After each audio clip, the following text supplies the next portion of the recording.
between Corey Holcomb and Godfrey because they had a little back and forth Tuesday during Corey Holcomb's 5150 podcast. And me and Branson took time before the podcast to review the video. So basically, for those that don't know, Corey Holcomb originally was going back and forth with Donnell Rawlings 2 weeks ago because Donnell Rawlings interrupted Corey's set during the Laugh Factory and just basically tried to stick up for himself and Dave Chappelle because Corey has been criticizing Dave Chappelle and Donnell Rawlings. That led to podcasts such as us and everybody else talking about it, and Godfrey decided to talk about it on his podcast. For those not familiar, Godfrey and Corey Holcomb have been friends for over 30-plus years. They started their comedy career together in Chicago, so they've been tight through it all.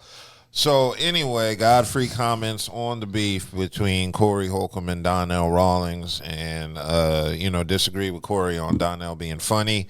Corey took it to heart, you could say. Corey did take that shit to heart. He was hurt. Yeah, I mean, his feelings was hurt. Like, and that's cool. Homie, you ain't supposed to say that shit about me. But if I'm your friend, I can give you my honest opinion. And you respect it, regardless if you don't like it. You respect it. He said, "I thought dude was funny," and there was a couple of people who said that they thought that Donnell Rawlings was funny. Now he did say that he was ugly. Everybody agreed that he was ugly. But when it came to him being a funny comedian, that's when you got pushed back. They said that he was funny. Yeah, so that led to Corey talking about Godfrey possibly being gay during the 5150 podcast when he was broadcasting live. So while Corey was broadcasting live, Godfrey was doing his podcast live, and Godfrey got word through the grapevine that Corey was talking about him live. So Godfrey decided to call Corey's phone live during the show, and that's when they had a conversation on both their podcasts.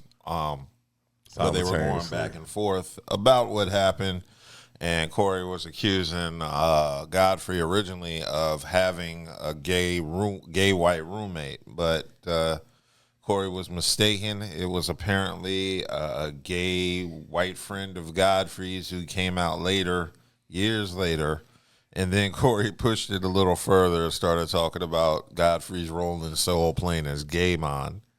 Because Godfrey said he had never taken any gay roles or doesn't read for gay roles. If you're a man and you're secure in your sexuality, it shouldn't matter who you friends with or, if they decide to come out later in life, it shouldn't be a joke about But not even that. Like, maybe I'm to the point now with a man putting on a dress. Are they paying?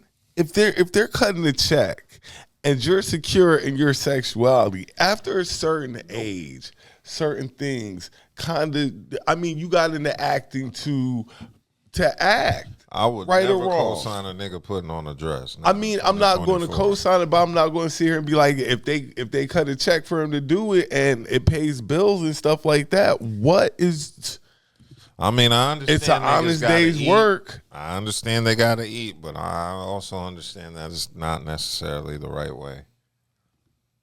You know why? Because in the 90s, it wasn't a bad thing because only the real funny comedians did it in the 90s, like Martin, Eddie Murphy, Chris Rock, who else? Jamie Foxx. Wesley Snipes did it. Yeah.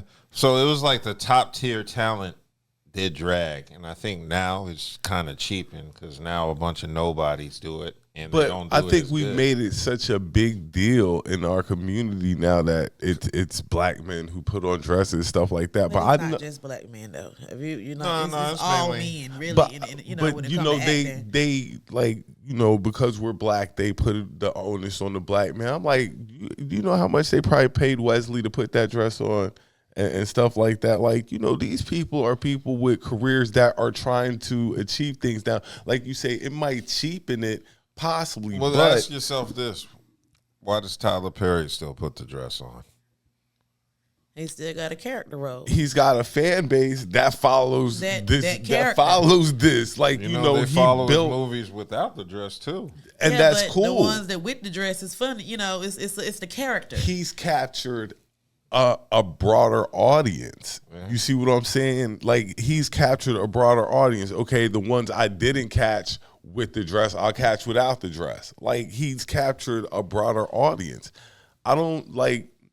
I'm to the point now where I don't knock these men for doing things that will enrich in their lives at the end of the day and put food on the table for their families and things like that. Well, that means you'll let anything. You'll be cool with anything. That's not true. Right. That's not true. That's not true.